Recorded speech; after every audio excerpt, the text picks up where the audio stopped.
Okay guys, welcome back na naman sa aking YouTube channel, no? So ngayon pag-uusapan natin yung update kay Nightcrow. So yung mga nadagdag na lang mga bossing. So una-una dyan, syempre itong Vanish Kingdom.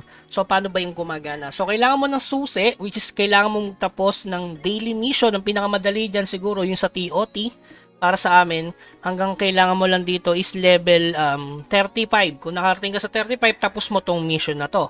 Pangalawa, syempre itong donate guild tsaka tong boss raid yan. Pinakamadali yan para makakuha ka ng Vanish Kingdom Key. Okay? So nakuha ko na dito yung plus 5 na artifact. Napaka-solid yan. Libre lang kasi mga bossing. Tapos ito yung medyo mahirap. So saan ba nakakakuha na tong Shiny Kingdom? It's either na tapusin mo yung tinapos ko yung sa Transfigure.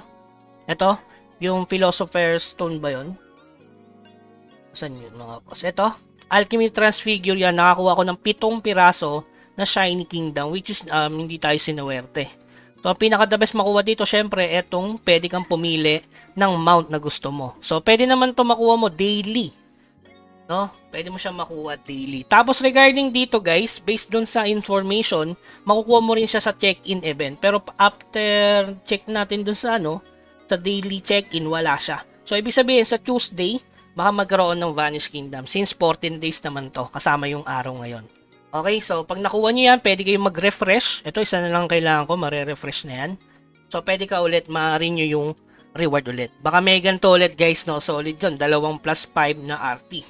So, libreng-libre yun mga bossing. So, yung pangalawa naman, yung regarding sa World Dungeon. So, yung sa World Dungeon ay ng information from level 64 to level 70. Tapos from 61 sa lower, up from 58 sa lower, magiging level 61. Huwag kayong magalala, sabi daw dito, nag-increase daw yung drop ng certain rare epic gear, Meti, Frozen T-Rare, Arcane Scroll, Epic Arcane Scroll, at saka yung remnant items. So, yun, medyo GG dito sa upper kasi sobrang laki ng talon. 6 level. Di katulad sa lower, from 58 to 61. Okay? So, 3 level lang yung tinaas. So, nag-improve naman sila ng drop rate eh. Kaya para sa akin, good lang yun para sa aming mga nasa lower. Hindi ko lang alam kung good sa mga nasa upper. Okay? So, yung pangatlo, ito, may maraming itatanong regarding dun sa Nightcrow gear stats have been improved. So, kailangan plus 9 guys. Based dito, nag-improve daw yung talisman.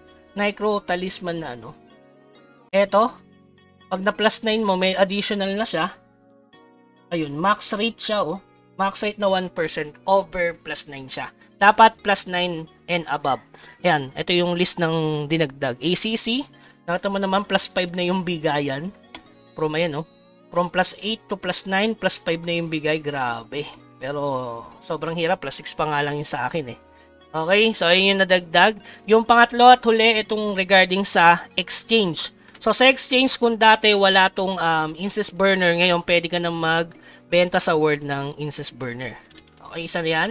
Siyempre, yung weapon style, nandito na rin. Pwede ka magbenta ng weapon style. Pinakamababa dyan sa 1,000. Yung mga scroll, siyempre, yung special, yung material sa yarn, yung epic. So, pwede mo siya ibenta dito.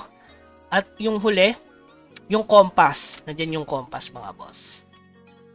Compass, pwede mo na siyang ibenta dito. Kung nakapag plus 5 ka, syempre mahal yan pagdating ng awakening. Kailan ba yung awakening, Kuya Bugs? Hindi ko din alam eh.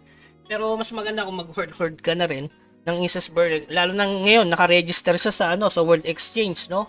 Possible na tumaas, lalo na yung mga plus 5. Mas maganda i-keep mo na lang muna yung plus 5 para pagdating nung awakening, napaka-solid. Okay, so yun lang yung total na mga bagong update dito kay Nightcrow. So yun lamang guys, keep grinding. Huwag kalimutan mag-subscribe sa ating channel. I-like tong video na to. Hanggang sa muli, paalam.